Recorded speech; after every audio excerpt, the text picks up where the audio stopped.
Cashless useless ఉద్యోగులు, పెన్షనర్లకు అందని నగదు రహిత ఉచిత వైద్యం.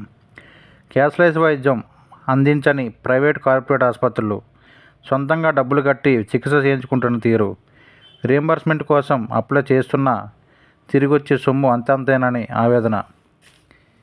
ఈహెచ్ఎస్లో ప్రయోజనం లేకుండా పోతుందన్న ఉద్యోగులు. కాంట్రిబ్యూటరీ పద్ధతిపై ఇంకా నిర్ణయం తీసుకోని సర్కారు.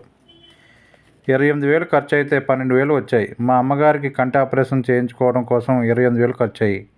రీయింబర్స్మెంట్ కింద మెడికల్ బిల్లు సమర్పించినప్పుడు 12,000 మాత్రమే వచ్చాయి.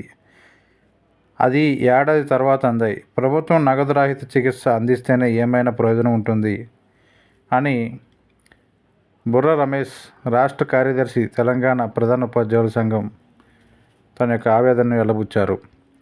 ఉద్యోగుల ఆరోగ్య పథకం అటకెక్కింది. నగదు రహిత వైద్య సేవలు అందక ఉద్యోగులు, పింఛన్దారులు గగ్గోలు పెడుతున్నారు.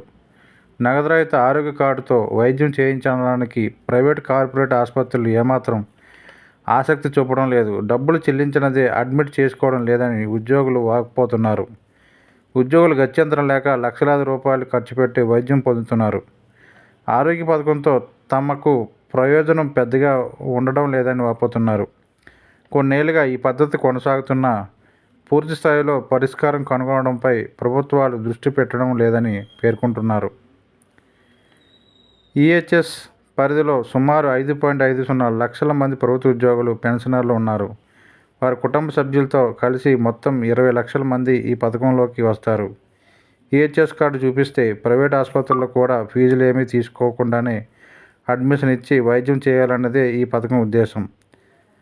ఆసుపత్రులకు ఆ సొమ్మును ప్రభుత్వమే చెల్లిస్తుంది. అయితే ప్రభుత్వం సకాలంలో బిల్లులు చెల్లించకపోవడంతో ఆసుపత్రులు నగదు రహిత వైద్యం అందించడంపై ఆసక్తి చూపడం లేదు. ఉద్యోగ సంఘాల నేతల లెక్కల ప్రకారం ప్రభుత్వం ప్రైవేటు, కార్పొరేట్ ఆసుపత్రులకు దాదాపు 500 కోట్ల మేర బిల్లులు చెల్లించాల్సి ఉంది. ప్రభుత్వం ఈహెచ్ఎస్ పథకంతో పాటు రీయింబర్స్మెంట్ను కూడా అమలు చేస్తుంది. ఉద్యోగులు, పెన్షనర్లు, వారి కుటుంబ సభ్యులు ఎవరైనా అనారోగ్యానికి గురైతే ప్రైవేటు, కార్పొరేట్ ఆసుపత్రుల్లో సొంత డబ్బుతో చికిత్స చేయించుకోవాలి. తర్వాత ఆసుపత్రి బిల్లులను ప్రభుత్వానికి సమర్పిస్తే ఆ సొమ్ము రీయింబర్స్మెంట్ అవుతుంది. కానీ దీనితో తీవ్ర ఇబ్బందులు ఎదురవుతున్నాయని ఉద్యోగులు, పెన్షనర్లు వాపోతున్నారు. 10 లక్షల బిల్లు అయితే 1,50,000 మాత్రమే వెనక్కి ఇస్తున్నారని, అది కూడా 6-7 నెలల నుంచి 2 ఏళ్ల సమయం పడుతుందని ఆందోళన వ్యక్తం చేస్తున్నారు. నగదు రహిత వైద్య పథకం సరిగా అమలవకపోవడం, రీయింబర్స్మెంట్ పూర్తిగా రాకపోవడం, ప్రైవేట్ హెల్త్ ఇన్సూరెన్స్లు తీసుకుంటున్నామని ఏటా 20,000 నుండి 50,000 వరకు ప్రీమియం కట్టాల్సి వస్తుందని ఉద్యోగులు అంటున్నారు. కాంట్రిబ్యూటర్ స్కీమ్పై అస్పష్టత. గత ప్రభుత్వం ఎన్నికల షెడ్యూల్కు కొన్ని రోజుల ముందు ఎంప్లాయీస్ హెల్త్ కేర్ ట్రస్ట్ ఏర్పాటుకు ఉత్తర్వులు ఇచ్చింది.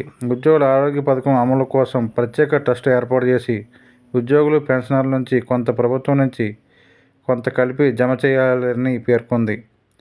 అది అమల్లోకి రాలేదు. కొత్త ప్రభుత్వం ఈ స్కీమ్పై ఇప్పటి వరకు ఎలాంటి నిర్ణయం తీసుకోలేదని ఉద్యోగులు వాపోతున్నారు.